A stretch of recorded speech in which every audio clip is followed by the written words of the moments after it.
来看去年底5个大法官宣判，宪法诉讼法修正案违宪了后，佮做出今年第一件释宪的判决。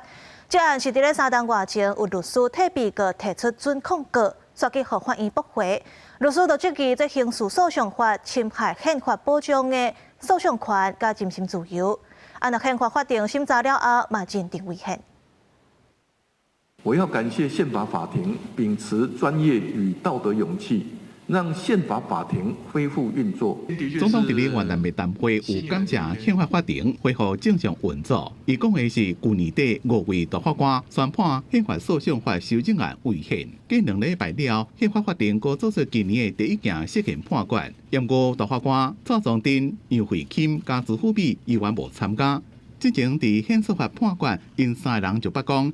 宪法法庭的人数条件无依法合法组成，所以无审判权。怎么这边佫故作评议？大法官拒绝参与评议，可能导致该案件无法评议及评决的困境与大法官依法回避并无不同。将持续拒绝参与本件评议的3位大法官，由现有总额中扣除。这边释宪申请是3年外前，有一位枪炮犯经过起诉二审，继续羁押。伊律师申请撤销羁押处分。验过法院认定，只个那被告本身会当申请准控告，那是由辩护人提出依法不符，所以驳回。律师就质疑刑事诉讼法相关规定侵害宪法保障的诉讼权、人身自由，所以提释宪。针对这个个案，已经没有实意啦，但是就长期保证，就是辩护人可以是准抗告权了。虽然宪法法庭作出合宪的判决，也讲并当地院错误理解法律。原本的裁定爱废弃发回，验过之嘛，宪法法庭的连锁组成是毋是合法，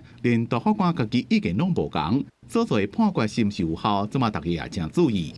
这个时候就要面临说，那这个法官要不要遵守？一般法院会遵守，是因为你叫大法官，我是小法官。宪法法庭的判决如果是针对立法院，要你限期修法的话，老实讲，如果不理会的话，宪法法庭也没辙。